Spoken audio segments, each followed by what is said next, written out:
চতুর্থ শ্রেণীর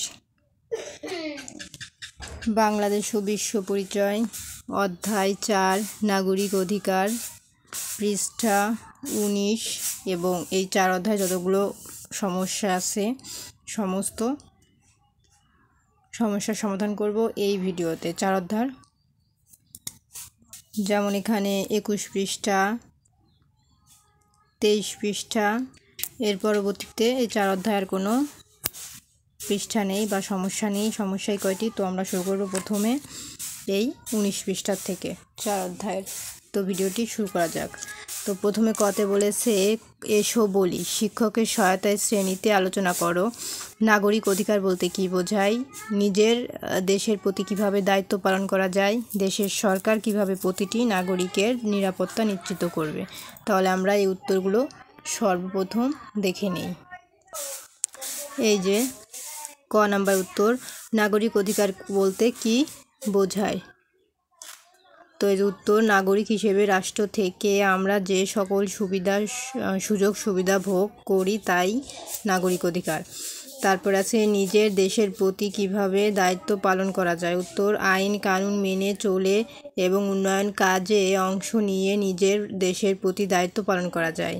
তারপর আছে দেশের সরকার কিভাবে প্রতিটি নাগরিকের নিরাপত্তা নিশ্চিত করবে? উত্তর, নাগরিকদের সকল সুযোগ সুবিধা প্রদানের মাধ্যমে দেশের সরকার প্রতিটি নাগরিকের নিরাপত্তা নিশ্চিত করবে। বিশেষ করে মৌলিক অধিকারগুলো নিশ্চিত করে সরকার নাগরিকদের নিরাপত্তা নিশ্চিত করবে। তো আমাদের ক নাম্বার কমপ্লিট। এবার খ নাম্বারে বলেছে প্রতিটি সামাজিক অধিকারের উদাহরণ লেখো। প্রতিটি বাক্য আমাদের অধিকার আছে দিয়ে শুরু করো কাজটি জোড়ায়। এই যে অধিকার, বেঁচে থাকা, শিক্ষা।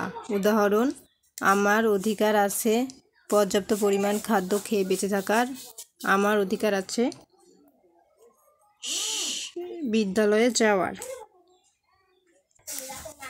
তো এরকম আমরা আরও একটি উদাহরণ যেমন দিয়েছি অধিকার এবং উদাহরণ, চলাফেরা, ধর্ম পালনের, ভাষা ও সংস্কৃতি চর্চার।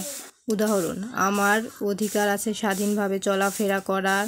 আমার অধিকার আছে নিজ ধর্ম ও ধর্মীয় উৎসব পালন করার, ভাষা ও সংস্কৃতি চর্চার। আমার অধিকার আছে নিজ মাতৃভাষায় কথা বলা ও নিজ সংস্কৃতি চর্চা করা।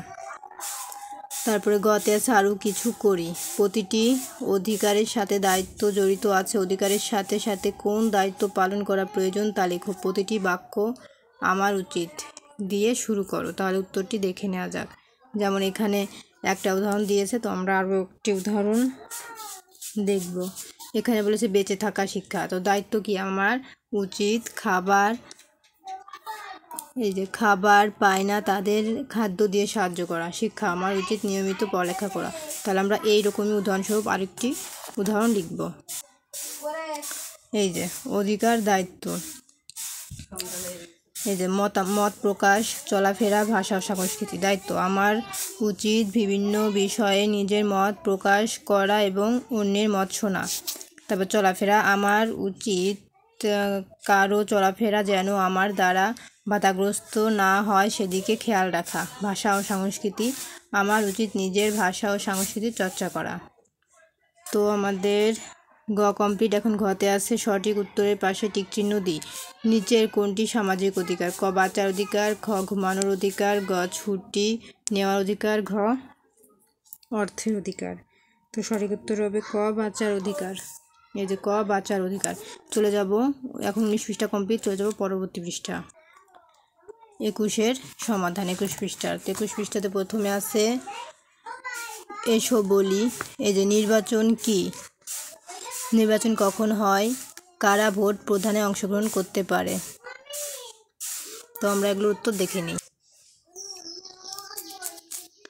এই যে প্রথমে বলেছিল শিক্ষকের সহায়তায় শ্রেণীতে আলোচনা করো যে একটি দেশের নাগরিক কিভাবে রাষ্ট্র পরিচালনায় অংশগ্রহণ করে। এই যে উত্তর, একটি দেশের নাগরিকরা ভোট প্রদানের মাধ্যমে রাষ্ট্র পরিচালনায় অংশগ্রহণ করে, কেননা যারা রাষ্ট্র পরিচালনা করে তারা জনগণের ভোটে নির্বাচিত হয়। নাগরিক নাগরিকরা যাদের ভোট দিয়ে বিজয়ী করবে তারাই রাষ্ট্র পরিচালনা করবে, আর এভাবেই নাগরিকরা রাষ্ট্র পরিচালনায় অংশগ্রহণ করে। তারপরে ছিল নির্বাচন কি? উত্তর, নির্বাচন হলো জনগণের প্রতিটি বাছাইয়ের প্রক্রিয়া, অর্থাৎ ভোটাধিকার পাওয়া ব্যক্তিরা ভোট দিয়ে শাসন কাজ পরিচালনার জন্য ব্যক্তি বাছাই করবেন, আর এই প্রক্রিয়াটি নির্বাচন। তারপরে হচ্ছে নির্বাচন কখন হয়? একটি সরকার নির্দিষ্ট মেয়াদ শেষ হলে নির্বাচন হয়ে থাকে। আমাদের দেশে সাধারণত 5 বছর পর পর অধিকাংশ নির্বাচন হয়। তারপরে আছে ভোট প্রদানে অংশগ্রহণ করতে পারেন। উত্তর, দেশের যেসব নাগরিকের বয়স 18 বছর ও তার উপরে তারা ভোট প্রদানে অংশগ্রহণ করতে পারেন। তো আমরা এগুলো ক নাম্বার উত্তর দেখে নিলাম। এখন আছে খ, প্রতিটি রাজনৈতিক অধিকারের একটি করে উদাহরণ লেখো। আমার পরিবার দিয়ে বাক্যগুলো শুরু করো, কাজটি জোড়াই করো। যেমন একটি করে দেওয়া আছে নির্বাচনের অধিকার। উদাহরণ, 18 বছর বয়স হলে আমি ভোট দিতে পারবো। মত প্রকাশের অধিকার, পরিবারের সদস্যরা স্বাধীনভাবে মত প্রকাশ করতে পারেন। তো আমরা একটি উদাহরণ দেখছি এবং এইটিকে আমাদের আরও একটিভাবে উদাহরণ দিতে বলা হয়েছে, তো আমরা সেটি দেখে নিই। এই যে অধিকার, আইনের চোখে সমান অধিকার। আমার পরিবারের সবাই আইনের সমান আশ্রয় লাভ করবে। 2, বিদেশে নিরাপত্তা, আমার পরিবারের কেউ বিদেশে বিপদে পড়লে সরকারের কাছে সাহায্য চাইতে পারবে। 3, ব্যক্তি স্বাধীনতা রক্ষার অধিকার, আমার পরিবারের সকলেই ব্যক্তি স্বাধীনতা রক্ষার বিষয়ে সচেতন হবে। তাহলে আমাদের এটি কমপ্লিট। এখন চলে আসবো গতে, আরও কিছু করি। তাহলে আরও কিছু করি কি?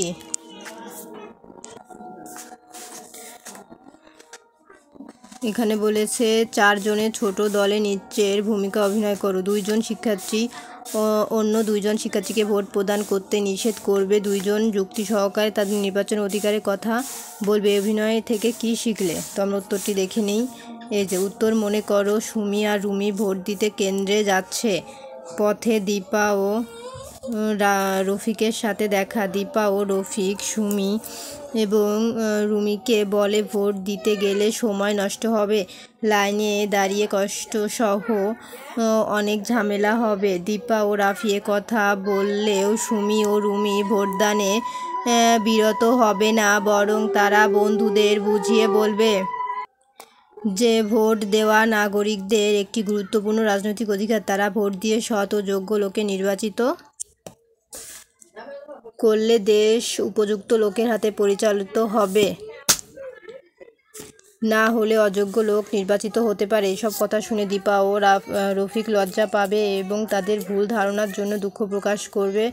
সর্বশেষ তারা একসাথে ভোট কেন্দ্রে যাবে। এই অভিনয় থেকে আমি শিখলাম যে নাগরিকদের উচিত তাদের অধিকারগুলো ভোগ করা, বিশেষ করে নির্বাচনে অংশ না নিলে যোগ্য নেতা নির্বাচিত না হতে পারে। এটি হবে সমাজ ও দেশের জন্য ক্ষতিকর।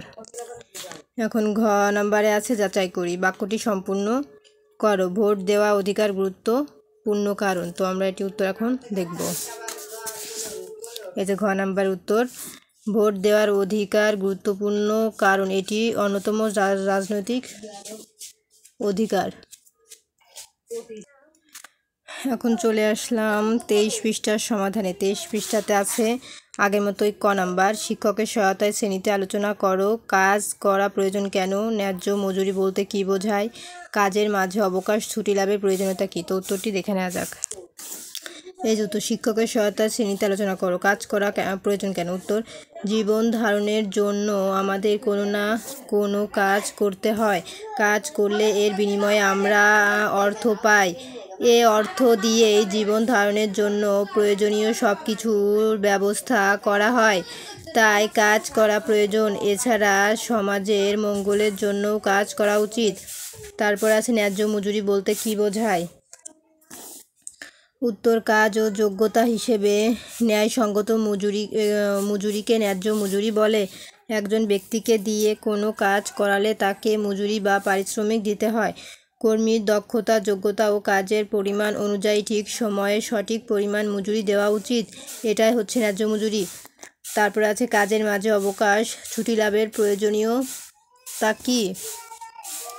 উত্তর, কাজ করতে করতে একসময় আমাদের শরীর ও মন ক্লান্ত হয়ে যায়, কখনো কখনো একঘেয়ে লাগে, ফলে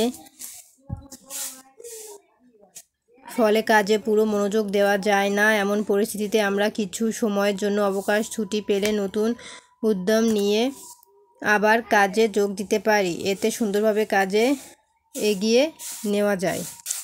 তো আমাদের ক নাম্বার কমপ্লিট। এখন আসবো খ নাম্বার। এসো শিখি প্রতিটি অর্থনৈতিক অধিকারে এর একটি করে উদাহরণ লেখো, কাজটি জোড়াই করো। উদাহরণ দেওয়া আছে, আর একটি উদাহরণ আমরা দেখব। উত্তরে উদাহরণ আছে অধিকার, আয় জোগাড় করার অধিকার। উদাহরণ, কৃষক কৃষিকাজ করে আয় করেন, অথবা ন্যায্য মজুরি লাভের অধিকার, শ্রমজীবী মানুষ শ্রমের বিনিময়ে মজুরি লাভ করেন। তো আমরা উদাহরণ দেখব আরেকটি।